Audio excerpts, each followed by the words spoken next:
இன்றைய இயற்கை விவசாய சேனலுக்கு உங்கள் அனைவரையும் அன்போடு வரவேற்கிறேன். இந்த வீடியோ பதிவில் நம்ம இன்றைக்கி எதை பற்றி தெரிஞ்சுக்க போகிறோம் அப்படின்னு பார்த்தீங்கன்னா, பட்டுப்புழு வளர்ப்பு பணியில் நம்ம எப்படி வந்து ஹீட் ரெடியூஸ் பண்ணலாம், எந்த மாதிரியெல்லாம் ஃபாலோ பண்ணலாம், எந்த மாதிரி ப்ரொசீஜர் இருக்குது அதுக்கெல்லாம் அப்படிங்கிறது தான் இந்த வீடியோவில் இருக்க ஒரு சின்ன டிப்ஸ் மாதிரி இருக்குது. கண்டிப்பாக மிஸ் பண்ணாமல் பாருங்கள். இது கொஞ்சமே உங்களுக்கு யூஸ்ஃபுல்லாகவே இருக்கும். இந்த மாதிரி மரம் செடியெல்லாம் தான் எங்கள் புழு வளர்ப்பு பணி சுற்றி இருக்குது. இது ஏன் மரம்லாம் வச்சுருக்கீங்க, இதெல்லாம் வாது உடையாதா அப்படின்லாம் கேட்கலாம். இதெல்லாம் வந்து ஏற்கனவே இருந்தது, அதனால் வந்து நாங்கள் வைக்கல. இந்த செடியெல்லாம் வந்து நாங்கள் இப்போ ரீசெண்டாக வச்சது. இதெல்லாம் வந்து ரொம்ப ஹைட் போகாது. ஹைட் போனாலும் வந்து சீக்கிரம் இந்த வாதெல்லாம் உடையாத மரமாக இருக்கும். அதாவது இந்த முருங்கை மரம்லாம் எப்படி சீக்கிரமே வாது உடஞ்சிடும், தொட்டாலே உடஞ்சிரும். வானா மரம் கூட ஓரளவுக்கு உடஞ்சிரும். அந்த மாதிரி மரம்லாம் வைக்கக்கூடாது. வச்சோம் அப்படின்னு பார்த்தீங்கன்னா லைட்டாக காத்திரிச்சா கூட வந்து புழுவல் இந்த கொட்டாய் மேலே விழுந்து வேஸ்ட் பண்ணிடும், நிறைய டேமேஜ் பண்ணிடும். அதனால் வந்து ரொம்ப ஸ்ட்ராங்கான மரத்தை வேணால் வைக்கலாம். அப்படி மரம் வச்சாலுமே வந்து அதை வந்து அப்பப்போ வந்து கவாத் பண்ணிட்டுருணும். இல்லையா அப்படின்னு பார்த்திங்கன்னா ரொம்ப பெருசாகிரும். ரொம்ப பெருசாகி வந்து இது மேலே மோதி ரொம்பவே வந்து கூலிங் பண்ணி காற்று போகாத மாதிரி பண்ணிடும். அதனால் வந்து இதில் வந்து அட்வான்டேஜும் இருக்குது, டிஸ்அட்வான்டேஜும் இருக்குது. அதனால் வந்து நம்ம வந்து எந்த விஷயம் பண்ணாலுமே வந்து நமக்கு அட்வான்டேஜாக இருக்கிற மாதிரி நம்ம பார்த்துக்கணும். எந்த மரம் வச்சாலுமே வந்து அதை அப்பப்போ கவாத் பண்ணி அதோட கிளையெல்லாம் வந்து கரெக்டாக நிழல் தள்ளுற மாதிரி இருக்கிற மாதிரி பார்த்து அதுக்கு தகுந்த மாதிரி கவாத் பண்ணிடணும். அப்புறம் நாங்கள் மெயினாக எது பண்ணுறோம் அப்படின்னு பார்த்தீங்கன்னா, இந்த தென்னை மட்டைலாம் இருக்குது இல்லைங்களா, அதெல்லாம் வந்து வரிசையாக அடுக்கி வைக்கிறோம். அது மேலே வந்து ஸ்ப்ரிங்க்லர் போட்டிருக்கோம். அது வந்து பார்த்திங்கன்னா அதோட பைப்பெல்லாம் போயிட்டுருக்கு. பைப் மேலே செட் பண்ணி அது மேலே ஸ்ப்ரிங்க்லர் இருக்கு இல்லைங்களா, லைட்டாக தண்ணி அடிக்க பணியாட்டம் அந்த மாதிரி சின்ன ஸ்ப்ரிங்க்லர் செட் பண்ணியிருக்கோம். இது எதுக்கு அப்படின்னு பார்த்தீங்கன்னா, வெயில் காலத்தில் வந்து தலை திங்காமல் வந்து புழு வந்து டைம் ஆகும். ஏன் அப்படின்னு பார்த்தீங்கன்னா வந்து தலை வந்து வச்ச உடனே அந்த ஹீட்னால வந்து காஞ்சி போயிடும். எப்பேற்பட்ட மழையாக இருந்தாலுமே வந்து சன்லைட்டுக்கிட்ட சமாளிக்க முடியாது, அது வந்து ஹீட் ஆகிரும். அந்த வெயில் டைமில் வந்து பார்த்திங்கன்னா 30 டிகிரி செல்சியஸ்க்கு மேலே போயிடும் அந்த ஹீட். அதனால் அந்த மாதிரி டைமில் சமாளிக்க முடியாது. அதுக்காக நாங்கள் ஸ்ப்ரிங்க்லர் போட்டிருக்கோம். அது வந்து எப்போ தண்ணி இருக்கிற தொட்டிலேருந்து நம்ம மோட்டர் மூலியம் செட் பண்ணி மேலே பைப் கொண்டு போய் ஸ்ப்ரிங்க்லர் செட் பண்ணிக்கலாம். அதுக்கு நிறைய ப்ரொசீஜர் இருக்குது. அப்புறமேட்டு பார்த்திங்கன்னா சின்ன சின்ன சைடில் வந்து நிறைய கூண்டாட்டம் வர மாதிரி செடியெல்லாம் வந்து நம்ம வளர்க்கலாம்.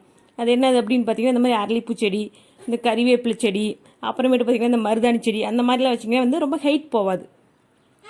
சைடில் ஓரமாக மட்டும் இருந்தால் போதும், நமக்கு ஹைட் தேவையில்லை. ஓரத்தில் வந்து உள்ளார வந்து இந்த வெயில் பனி எல்லாம் வந்து உள்ளார போகாத மாதிரி மறைச்சா போதும். அப்புறமேட்டு எங்களால் மரம் வைக்க முடியல, அதுக்கு இடம் இல்லை அப்படிங்கிறவங்க என்ன பண்ணலாம் அப்படின்னு பார்த்தீங்கன்னா, மட்டை இருக்கு இல்லைங்களா, தென்னை மட்டை, அதெல்லாம் வந்து இப்படி நிற்க வச்ச மாதிரி சாத்தலாம்.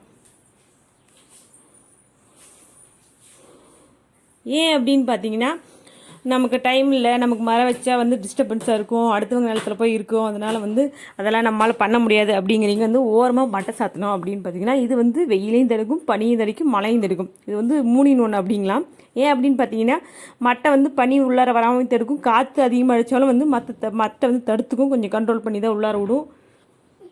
அப்புறமேட்டு இந்த மட்டை சாத்துனீங்க அப்படின்னு பார்த்தீங்கன்னா வந்து நல்லாவே வந்து கூலிங்கை மெயின்டைன் பண்ணும். ரொம்பவே வந்து கூலிங்காக எல்லோரும் இருக்கும்.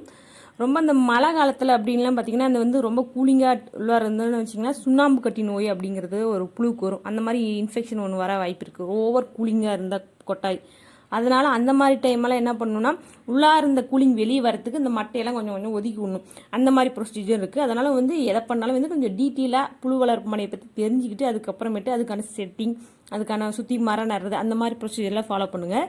அப்புறமேட்டு பார்த்தீங்கன்னா இந்த மேலே விழுற குப்பையெல்லாம் வந்து நம்ம கூட்டணும் அப்படின்லாம் அவசியம் இல்லை. அது காற்றுக்கு தானாக வந்து கீழே விழுந்துடும். அது இருந்தாலும் ஒன்றும் பிரச்சனை இல்லை. ஏன்னா நம்ம வந்து மழை கால டைமில் வந்து பார்த்திங்கன்னா வந்து சாயங்காலம் மழை பெய்யும், காலையில் வெயில். அந்த மாதிரி டைமில் என்ன ஆகும் அப்படின்னு பார்த்தீங்கன்னா, அந்த மழை பெய்யும் போது அந்த குப்பை அந்த மட்டையெல்லாம் இருக்குது இல்லைங்களா, அதெல்லாம் கொஞ்சம் ஈரத்தை வந்து எடுத்து வச்சுக்கும். அப்புறமேட்டு பார்த்தீங்கன்னா அந்த வெயில் அடிக்கிற டைமில் வந்து அது காஞ்சி போய் சருவாகி குப்பையாகி கீழே வந்து விழுந்துடும். அந்த குப்பை கீழே வரும்போது நம்ம அப்பப்போ கூட்டி வந்து செடிக்கு கூட போட்டுக்கலாம். இல்லைன்னா நம்ம ஏற்குழி குப்பைக்குழி இருந்துச்சுன்னா அதில் போட்டு நம்ம ஒட்டுக்க காட்டு கூட போட்டுக்கலாம். அதனால் வந்து இதில் வந்து எதையும் வந்து நம்ம எரிக்கிறதோ இந்த மாதிரி வேலையெல்லாம் தேவையில்லை. இந்த மட்டை கூட இருந்தது அப்படின்னு பார்த்தீங்கன்னா வந்து அதையே கூட நம்ம ஏற்குழியில் போட்டிங்கன்னா அதில் இத்து போயிடும்.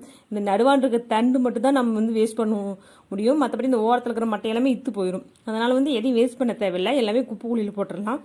4 நறுக்கி போட்டிங்கன்னா எல்லாமே சீக்கிரமே மக்கிடும்.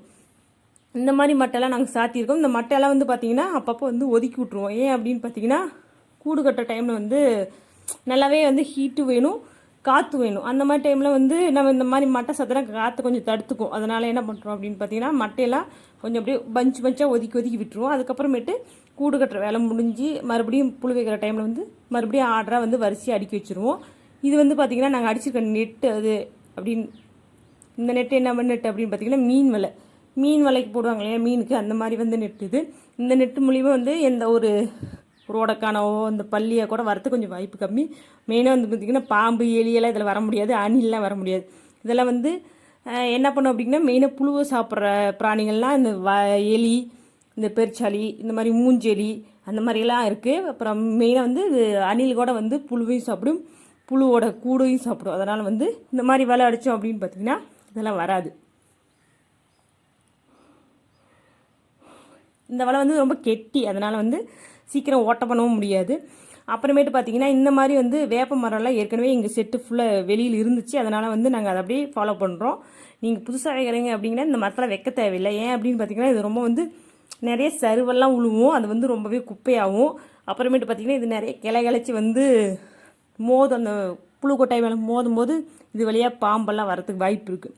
அதனால் வந்து பார்த்திங்கன்னா எந்த மரம் வச்சாலும் அப்படின்னு பார்த்திங்கன்னா கொஞ்சம் டிஸ்டன்ஸ் 10 அடி தள்ளி வைங்க. அப்போ தான் வந்து அதோட நிழல் மட்டும் நமக்கு கொட்டாய்க்கு இருந்தால் போதுமே தவிர அந்த மரத்தோட இந்த குச்சியெல்லாம் வந்து மோதுற அளவுக்கு இருக்க தேவையில்லை. ஓரளவுக்கு ஹீட்டு ரெடியூஸ் ஆனால் போதும். அப்புறமேட்டு பார்த்தீங்கன்னா இது உள்ளாருந்து பார்க்குற வியூ. உள்ளாருந்து பார்க்கும்போது பார்த்தீங்கன்னா எப்படி இருக்குன்னா நாங்கள் மட்டை அப்பப்போ எடுத்து விட்ருவோம் இல்லையா, அது வழியாக நல்லாவே ஓரளவுக்கு காற்று ஃப்ளோ வரும். நம்ம ரொம்ப வந்து மட்டை அதிகமாக சாத்தினா காற்று வராது. அதனால் அதுக்கு தகுந்த மாதிரி மட்டையை ஆர்டராக சாத்துரும். அப்பப்போ வேணுங்கன்னா எடுத்து விட்டுக்கலாம். ஓகே, இந்த வீடியோ பிடிச்சிருந்தா லைக் பண்ணுங்கள், ஷேர் பண்ணுங்கள். தேங்க்யூ.